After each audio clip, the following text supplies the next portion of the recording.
This fall is shaping up to be one of the dumbest box office lineups in years. It's wall-to-wall sequels nobody asked for, biopics with bloated budgets that'll never make their money back, and then Avatar 3 drops in December and nukes everything in sight. You've got Timothée Chalamet starring in a $100 million ping-pong movie, Disney trying their luck with Jared Leto in a Tron sequel, and a Paul Thomas Anderson film with a $175 million price tag. Some of these are already screwed by bad timing. Some are just bad ideas. Anyway, here's every upcoming 2025 movie that's going to lose a lot of money. On paper, this is the biggest prestige release of the fall. Critics are already in love, 97% on Rotten Tomatoes, and even Spielberg calling it insane. Paul Thomas Anderson finally getting his Oscar after 11 nominations is the narrative Hollywood wants this year. The cast is stacked. DiCaprio, Sean Penn, Benicio del Toro, and supposedly it's a dark comedy with more action than any other Anderson film. So what's the problem? Well, pretty much everything else. First off, the marketing is a mess. Nobody really knows what the movie is. The title suggests a war epic, but there's a talk that it's a political satire, and the actual promotion is all over the place. On top of that, the budget is enormous. $175 million with a huge amount spent on promo. That means the film needs to hit at least $350 to $400 million just to break even. But that's going to be very hard to make.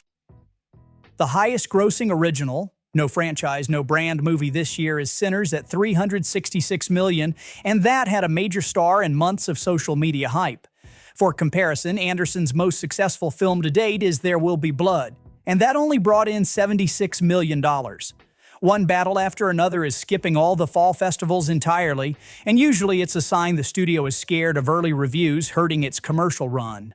2 hours and 40 minutes, R-rated and directed by a filmmaker who's never had a box office hit above $100 million. The math is ugly. Even DiCaprio can only do so much. Disney, for reasons only known to the people writing the checks, is back in the Tron business. Tron Legacy made about $410 million back in 2010, but it was so expensive to make and market, the studio barely considered it a break-even. This time they've doubled down, with a budget rumored to be up to $200 million. Opening weekend projections are already out, about $44 million domestically, which is almost identical to what Tron Legacy pulled in, but that was 15 years ago. And now, the whole thing rides on Jared Leto, a guy who, at this point, is about as likely to tank your film as save it. Morbius didn't help his reputation, and neither did the recent headlines. Leto spent the summer denying multiple accusations of sexual misconduct. That's not a PR cloud you want heading into a family franchise relaunch. The footage Disney's put out looks frankly cheap. There's tons of CGI, but somehow it still looks like every Disney Plus sci-fi show from the last decade. The story skips almost the entire Legacy cast except Jeff Bridges as some kind of digital spirit. Apparently, they are going for some horror action angle here. Unless every single Tron diehard turns up twice, the numbers aren't going to work. Some biopics are sure things, Elvis, Rocketman, Bohemian Rhapsody. This one isn't. Deliver Me From Nowhere is betting $50 million on the story of Bruce Springsteen recording Nebraska, starring Jeremy Allen White. There's no denying Springsteen's a legend, but that fan base is older, smaller, and not the kind to make a movie a global hit overnight. Springsteen's Nebraska is iconic in music circles, but it's not a feel-good story. This was the darkest period in his career. He was deep in depression at that point. The film is banking on awards interest. 20th Century has it lined up for late October, hoping the prestige slot will attract Oscar voters. Last year's A Complete Unknown pulled $140 million, but that had Bob Dylan and Timothée Chalamet and a lot more festival hype. Deliver Me From Nowhere doesn't have the same built-in audience, and Jeremy Allen White, talented as he is, doesn't move tickets like Chalamet. The supporting cast is solid. Jeremy Strong, Paul Walter Hauser, Stephen Graham, but this is a niche film with a niche draw. The Nebraska era is a deep cut, and if younger audiences stay away, that $50 million budget will start looking like a very bad bet. Predator franchise has been all over the place for years. Prey was a legit hit on Hulu, finally got people talking about Predator again, and it did numbers that made 20th Century wish they'd sent it to theaters. So now they're giving Badlands a proper big screen run. But this is not classic Predator. Badlands takes the whole thing into a post-apocalyptic world and apparently puts the focus on the Predator's perspective. Basically, the alien is the protagonist here. That's a bold move, and nobody knows if it'll work. There hasn't been a successful R-rated action movie where the monster is the star, and the last Predator movie in theaters couldn't even crack $160 million worldwide. The budget this time is $100 million, so they'll need at least double that just to scrape a profit. Prey and Killer of Killers have rebuilt some of the brand's reputation with critics, but that doesn't always translate to ticket sales. If Badlands turns into just another generic action flick with a familiar monster, it'll disappear fast. The release calendar for November was already a mess, so it made sense when Paramount decided to bump Edgar Wright's The Running Man back a week to avoid Predator Badlands. This is supposed to be a fresh adaptation of Stephen King's dystopian novel, not a remake of the Schwarzenegger classic. Glenn Powell is front and center, and Edgar Wright is directing. In theory, that sounds like an easy win. Powell's on the rise, and Wright's got a loyal fan base. But the reality is, original sci-fi thrillers just don't pull people into theaters like they used to. Last time a film like this broke out was District 9 or maybe Looper, and those days are long gone. The marketing here isn't helping. The trailer looks so generic you'd think it was cut for streaming, not a big theatrical run. The movie barely even resembles King's original story. This isn't a new spin on the 1987 film, it's something else entirely, and not in a good way. The numbers for the original weren't exactly huge either. $38 million box office on a $27 million budget. And that was with Schwarzenegger at the peak of his career. And now, with Powell leading and little brand recognition left, there's just no sign this will be making money. Edgar Wright can style it up all he wants, but without a built-in audience, it's an uphill climb. In less than 2 months, we'll see if Powell can actually open a movie on his own. Frankly, the odds aren't great here. The Magician Heist franchise is back, nearly a decade after the last entry. The first Now You See Me came out in 2013 and actually did solid numbers. The sequel already showed signs of the formula wearing thin. By the time this one arrives, it's going to be 9 years since Now You See Me 2, and the Magician Heist shtick is way past its sell-by date. And the timing couldn't be worse.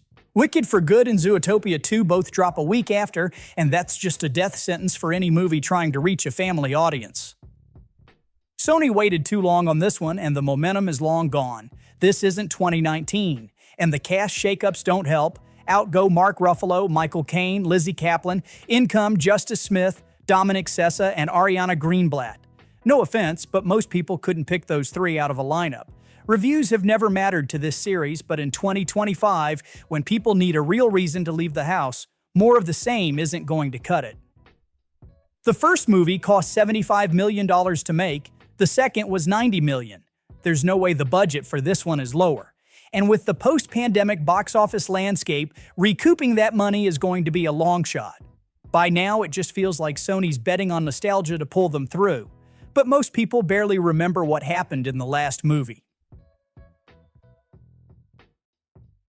One of the dumbest flops this past summer was Witchboard, a totally pointless remake of an 80s horror, and I already broke that one down in a recent video. But apparently the studios didn't get the memo because here we go again. The next in line is Silent Night, Deadly Night, another remake of an 80s horror nobody asked for. This is the second time they've tried to reboot that old controversial holiday slasher, and it's coming in mid-December. On paper, it's got that nostalgia angle, controversial cult favorite, Christmas setting, retro slasher vibes.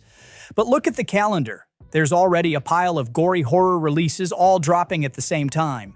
This one just looks late to the party. The trailer doesn't help. It's all shock, nothing new, and just ends up looking like a recycled mess. Best thing going for this?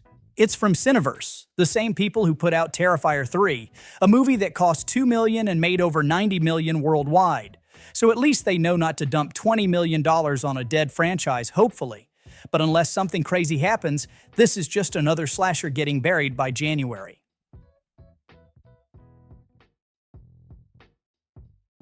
Next up, Marty Supreme. This is A24 going way out of their comfort zone, a biopic about a 1950s table tennis champion starring Timothée Chalamet with a production budget that's reportedly close to $90 million. That's by far the most expensive film A24 has ever produced, even bigger than Civil War, which was already massive for them at $50 million. The thing is, adult dramas, even with the biggest stars, almost never make back this kind of budget. Just remember what happened to Soderbergh's Black Bag back in March. Now they're not going the usual route. This isn't a standard biopic. Instead, it's shot as a fast-paced, globe-hopping, Wolf of Wall Street-style adventure comedy, kind of in the spirit of Catch Me If You Can.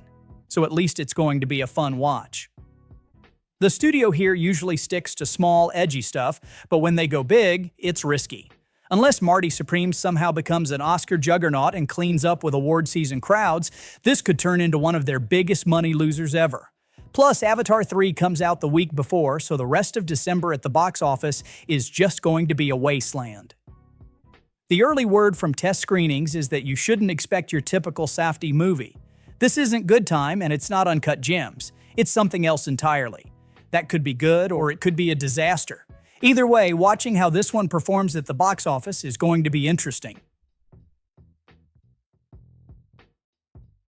Song Sung Blue is a Neil Diamond-inspired musical biopic, and it's already walking a tightrope. The story is based on a true-life couple from Milwaukee who performed together as a Neil Diamond tribute act, so it's not even a straight Diamond biopic.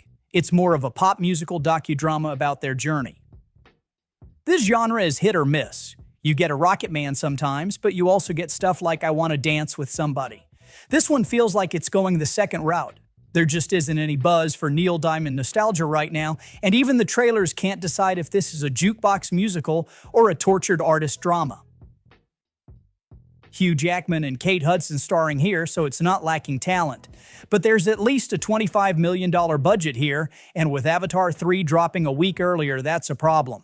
The film actually scored really well at test screenings in April, and early reactions say it's a real crowd pleaser, with Kate Hudson getting a lot of praise. It's coming from Focus Features, and they're giving it a prime Christmas release, so clearly the studio thinks it could break out. But there's no marketing. None. The movie skipped all the major fall festivals, and honestly, until I started doing research for this video, I hadn't even heard about it. Out of everything on this list, this is the one that completely flew under my radar. Maybe marketing will pick up in late fall, but as of now, it's invisible.